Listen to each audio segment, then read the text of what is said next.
بسم اللہ الرحمن الرحیم۔ درد و حمزہ متحرکہ اگر یکے ہم مکسور باشد، ثانی یا شود وجوباً، چون جائن و ائمۃ، ورنہ واو چون اوادم و اومل۔ عزیز طلباء، پچھلے سبق میں ہم نے پڑھا تھا محموز کے قواعد کو۔ گزشتہ سبق میں ہم نے محموز کے 3 قواعد کو اچھی طریقے سے پڑھا اور سمجھا۔ آج کے سبق میں مصنف علیہ الرحمہ محموز کے قواعد ہی کو ذکر کریں گے۔ دیکھیں، جس قاعدے کو میں ابھی آپ کو پڑھاؤں گا اس کا خلاصہ آپ حضرات سن لیجئے۔ اس کا خلاصہ یہ ہے، قاعدہ نمبر 4 مصنف علیہ الرحمہ نے بیان فرمایا، جس کلمے میں 2 حمزے جمع ہو جائیں، یعنی جس کلمے میں 2 حمزہ جمع ہو جائیں اور دونوں متحرک ہوں،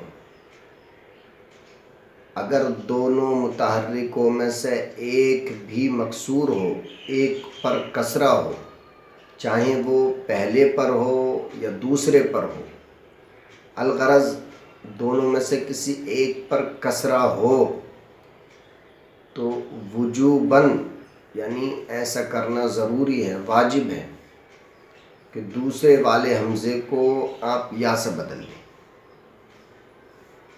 یعنی کسی کلمے میں 2 حمزے ہوں اور دونوں میں سے ایک مکسور ہو، تو دوسرا والا، چاہے وہ دوسرا ہی مکسور ہو یا پہلا مکسور ہو، اس سے کوئی بحث نہیں ہے، بلکہ ان دونوں میں سے کوئی ایک مکسور ہو تو دوسرا والا یا ہو جاتا ہے۔ اور اگر دونوں متحرک ہوں، ان دونوں میں سے کوئی بھی مکسور نہ ہو، نہ تو پہلے پر کسرہ ہے نہ دوسرے پر کسرہ ہے، تو اس صورت میں واو ہو جاتا ہے وجوباً، دوسرا والا حمزہ۔ اب دیکھیں، مصنف علیہ الرحمہ نے بیان فرمایا کہ جب 2 حمزہ متحرکہ ایک کلمے میں جمع ہو جائیں اور ان میں کوئی بھی ایک مکسور ہو، تو دوسرے والے حمزے کو یا کر دیتے ہیں، جیسے جائن، یہ مثال دی۔ تو اس مثال کو پہلے سمجھیں، اس کی اصل نکالیں، تب یہ قاعدہ اس پر فٹ کریں، تب قاعدہ انشاءاللہ سمجھ میں آ جائے گا۔ دیکھیں، اس میں اختلاف ہے اس قاعدے کے اندر، لیکن ہم اختلاف کو آپ حضرات کے سامنے بیان نہیں کریں گے۔ اگر ہم اختلاف کو بیان کرنے میں لگ جائیں تو ہو سکتا ہے کہ نفس مسئلہ آپ حضرات کی سمجھ میں نہ آئے۔ نفس مسئلہ سمجھ لیں اور قاعدہ اچھی طریقے سے آپ حضرات کی سمجھ میں آ جائے تو یہی آپ کے لیے بہتر رہے گا اس وقت۔ اختلاف اگر آپ جاننا چاہتے ہیں تو اس کتاب کے حاشیے میں آپ حضرات پڑھ سکتے ہیں۔ علامہ سیبوی کہتے ہیں کہ اس میں قلب مکانی کیا گیا ہے، لیکن ہمارا مقصد یہ نہیں ہے، نفس مسئلہ آپ حضرات سمجھ لیں۔ تو دیکھیں، قاعدہ کیا ہے، جب 2 حمزہ ایک کلمے میں جمع ہو جائیں اور ان میں ایک بھی مکسور ہو تو دوسرا والا حمزہ یا ہو جاتا ہے، جیسے جائن۔ تو جائن، اس میں کس طرح تعلیل ہوئی، کس طرح تخفیف ہوئی، آپ حضرات اس کو جانیں۔ دیکھیں، اگر ہم روبرو آپ حضرات کو پڑھاتے تو اچھی طریقے سے مثالوں کے ساتھ اس کو سمجھاتے، مثال دے دے کر اور مثال اصل نکال کر آپ حضرات کو سمجھاتے، لکھ کر۔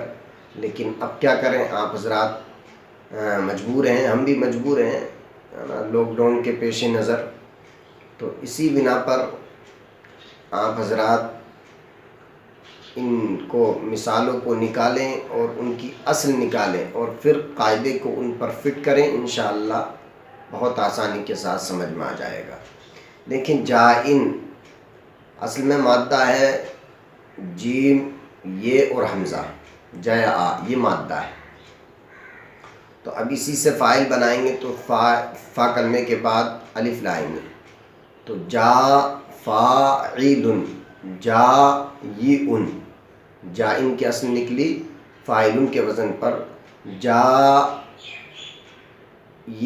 ان فاعلن، تو اب دیکھیں الف فاعل کے بعد یا آئی، اور جب الف فاعل کے بعد یا اور واو آتی ہے تو وہ یا حمزے سے بدل جاتی ہے، تو جا ان ہوا، کیا ہوا؟ جائی ان، دو حمزہ یکجا جمع ہوئے، یعنی ایک جگہ جمع ہوئے، اور ان دونوں میں سے ایک مکسور ہے۔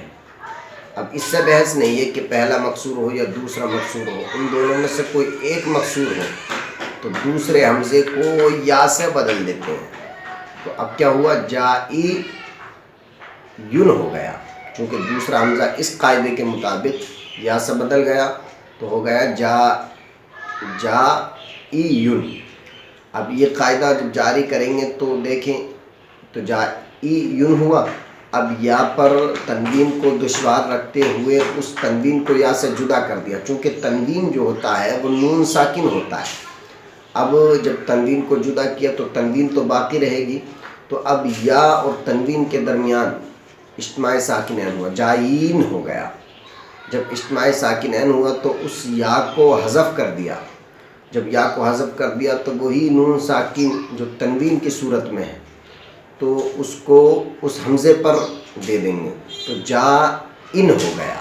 اس طریقے سے جائن کی اصل جائن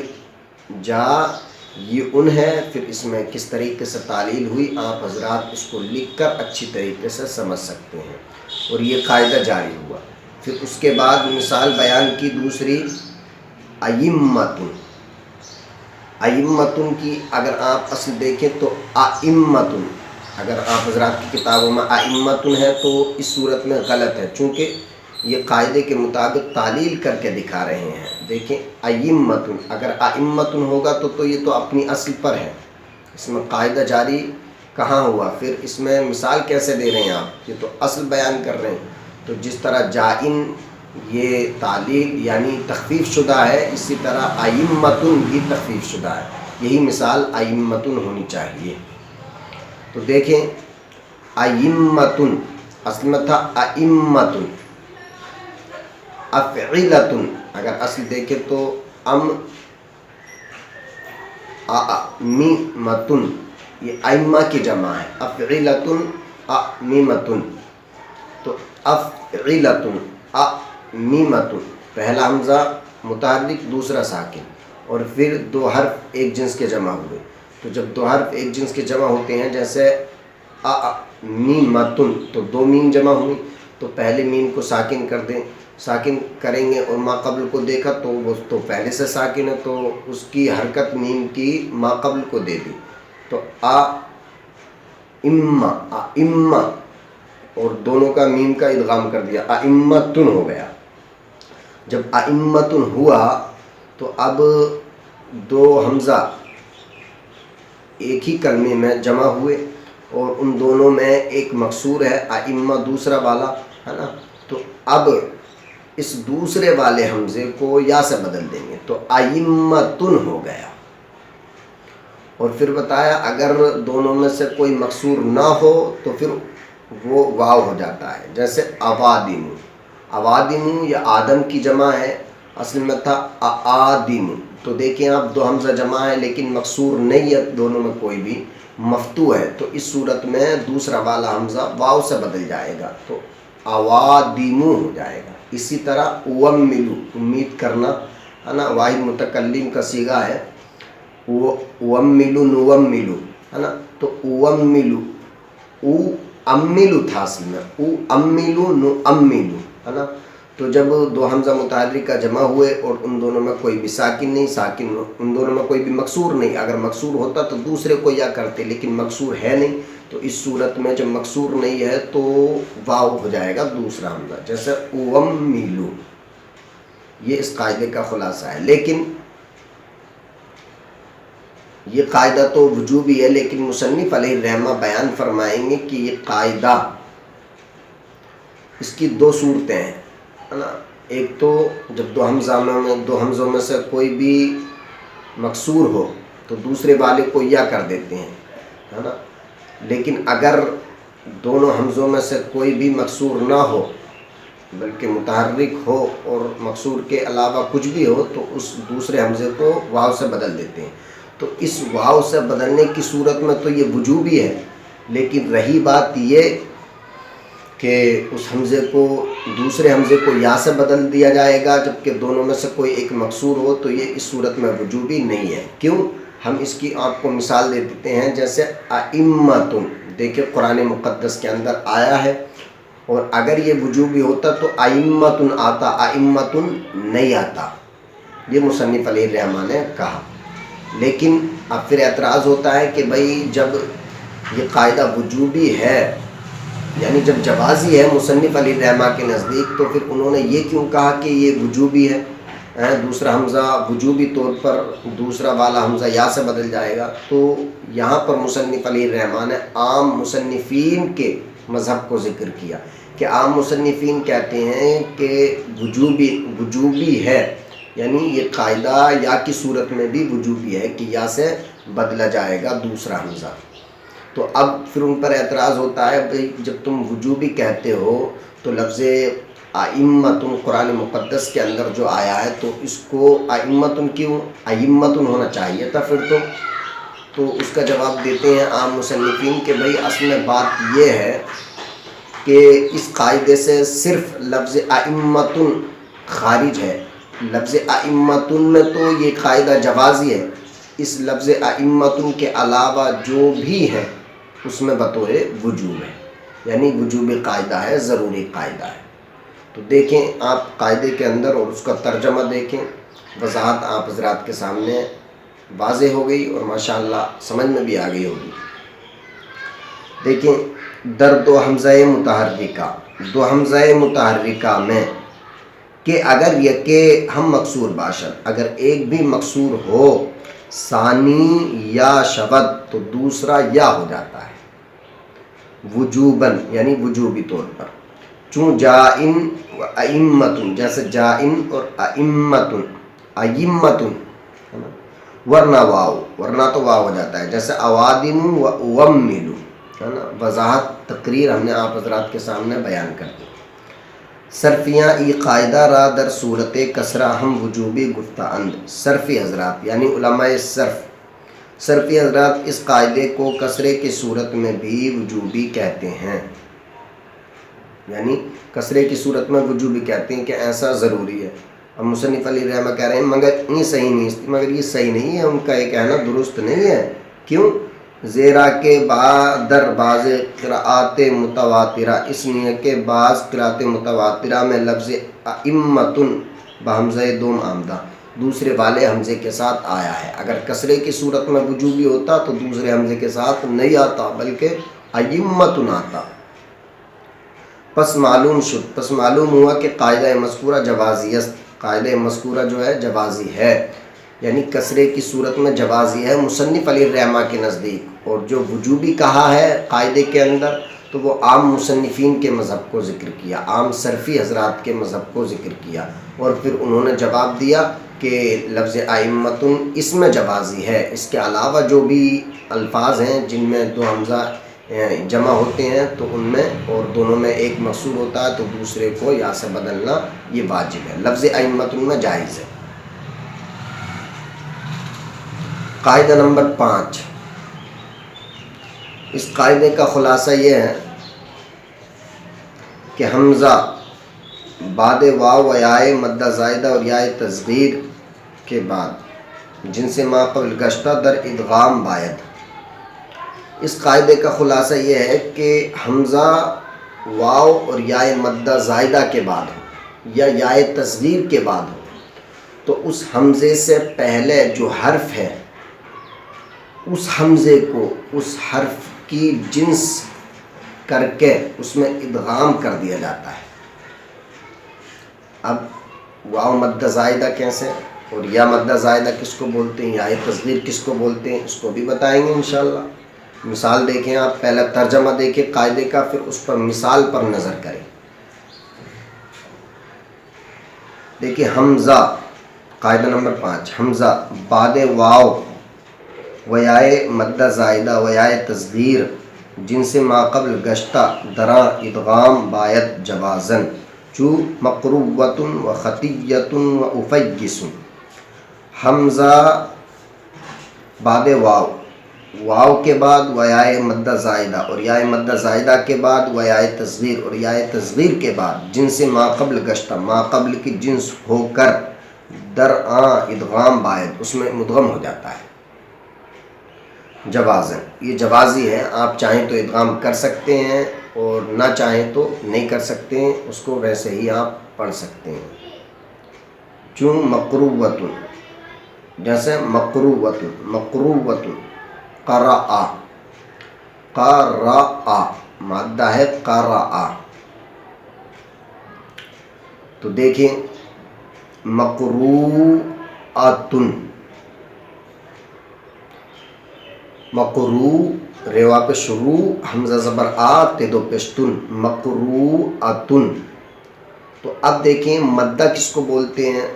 اگر واو سے پہلے ضمہ ہو تو یہ واو مدہ ہے، چونکہ وہ ماقبل کی جو حرکت ضمہ ہے وہ ضمہ اس واو کی وجہ سے کھنچ جاتی ہے، اس وجہ سے اس کو مدہ کہتے ہیں، یعنی کھینچ کر پڑھی جاتی ہے، جیسے مقروءۃ ہے نا۔ اگر واو سے پہلے ضمہ ہو تو وہ واو مدہ کہلاتا ہے، الف سے پہلے ضمہ ہو تو الف مدہ کہلاتا ہے، اور یا سے پہلے کسرہ ہو تو یا مدہ کہلاتی ہے۔ اب یا مدہ کبھی زائدہ ہوگی یا کبھی اصلی ہوگی، یا مدہ زائدہ وہ کب سے ہوگی؟ دیکھیں آپ مقروءۃ قرأ، اس میں واو اصلی جو حروف ہیں وہ قاف ہے، رے ہے، حمزہ ہے، تو واو مدہ نہیں ہے۔ اب واو مدہ زائدہ مقروءۃ میں ہے، تو اب یہ واو مدہ زائدہ ہوا، یعنی اس سے پہلے جو ہے مقروء ہے نا، مق ریوا پہ شروع را پر جو ضمہ ہے نا ماقبل واو کے، یعنی واو سے پہلے جو ضمہ ہے یہی دلالت کر رہا ہے اس بات پر کہ وہ واو مدہ ہے۔ تو دیکھیں مقروءۃ اصل میں مقروءۃ، حمزہ واو مدہ زائدہ کے بعد واقع ہوا تو اس حمزے کو واو کر کے واو کا واو میں ادغام کر دیں گے، مقروءۃ ہو جائے گا۔ اور اسی طرح خطیۃ، اصل میں خطیۃ تھا تو خطی تو ایک خطایا ہے نا، تو یا بھی یہ مدہ زائدہ ہے، یعنی اصلی حروف خطایا ہے نا، جب اصلی حروف خطایا ہے تو یا خطایا خطیۃ، تو خطیۃ ہے نا۔ اب دیکھیں حمزہ کہاں واقع ہوا؟ یا کے بعد مدہ زائدہ نہیں ہے، بعد واو و یائے مدہ زائدہ ہے نا، بعد واو اور یائے مدہ زائدہ کے بعد واقع ہوا۔